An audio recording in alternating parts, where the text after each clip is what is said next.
No vídeo de hoje, falarei sobre a doutrina brasileira da efetividade da Constituição. Quando falamos em direito constitucional, temos que levar em conta o passar do tempo e a mudança de século como um elemento que vai nos trazer uma série de novos princípios, uma série de novos valores no plano do direito constitucional.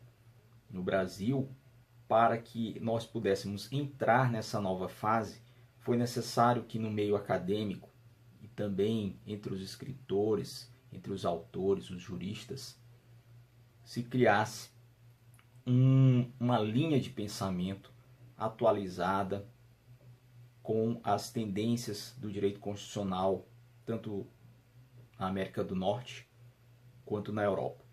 E quando eu falo de uma doutrina da efetividade da Constituição, o título ou o termo efetividade já nos remete, nas entrelinhas, a uma existência de um cenário anterior, que era o de que as constituições acabavam por não ter a força que hoje, no século XXI e no final do século XX, passaram a ter.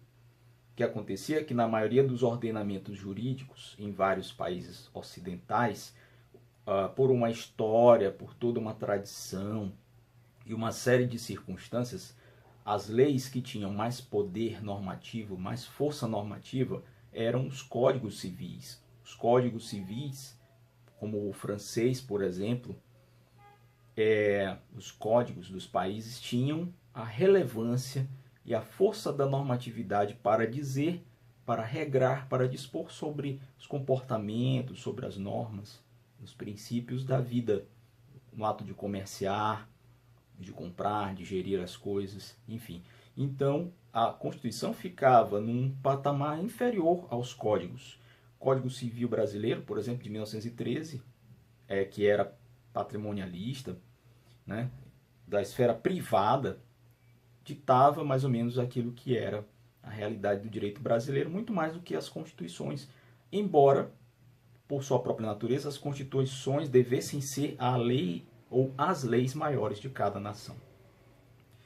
Portanto, com o passar do tempo, sobretudo com a chegada do século XX e do século XXI, e a emergência de uma série de fatores históricos, sociais e econômicos, levou-se a que essas pessoas que militam no direito entendessem que a força das normas deveria estar concentrada, na verdade, nas constituições, e as leis ordinárias, as leis de base dos ordenamentos deveriam seguir, deveriam estar em conformidade com as normas presentes nos textos das cartas magnas.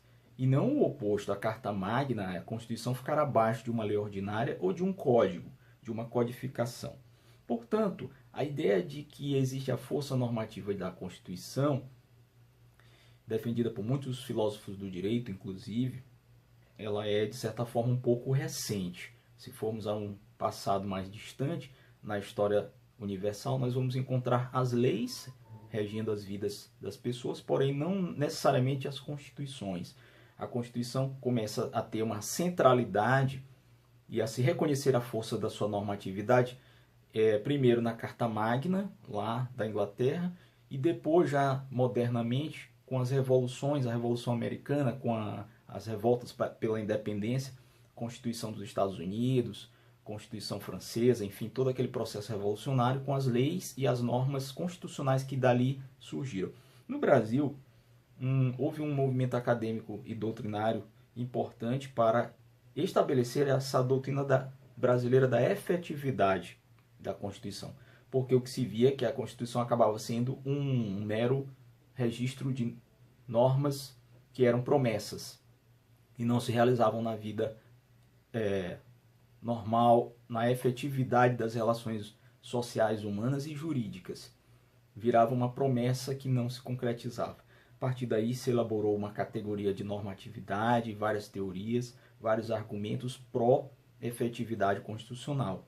Alguns autores, como Daniel Sarmento e o nosso Luiz Barroso, foram responsáveis, dentre outros, pela chegada no Brasil dessa doutrina ligada à efetividade, a necessidade de efetivação das normas constitucionais no plano do nosso ordenamento jurídico. E, de certa forma, essa teoria e essa linha de pensamento vem para superar algumas disfunções da formação nacional, dentre elas essas ideias de que as normas são insinceras, ou seja, elas sempre escrevem e falam sobre coisas que acabam não cumprindo, não sendo cumpridas, e isso tira muito a força das leis e gera um descrédito muito grande por parte dos administrados, da população. A questão da mistificação ideológica, porque há uma série de ideologias que estão inscritas nesses textos constitucionais e que merecem ser buscadas, perseguidas, almejadas, e acaba que isso gera uma perda de interesse, uma perda de crença na força dessa normatividade constitucional, o que veio a ser superado em grande parte com o surgimento deste novo direito, que é o neoconstitucionalismo, ou novo direito constitucional na Europa, nos Estados Unidos e na América do Sul.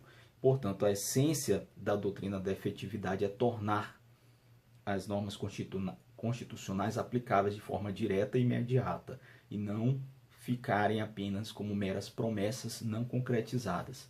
E para isso também é necessário que se dê densidade normativa aos textos das constituições.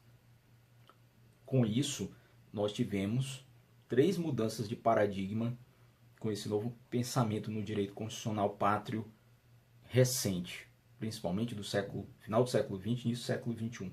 A primeira das 3 mudanças que essa corrente de pensamento trouxe, que essa doutrina da efetividade da norma constitucional, foi no plano jurídico, primeira mudança de paradigma, que atribuiu normatividade plena à Constituição. A segunda, no plano científico, com a sua autonomia do objeto de estudo, reconhecendo o direito constitucional como uma área de estudo autônoma e própria.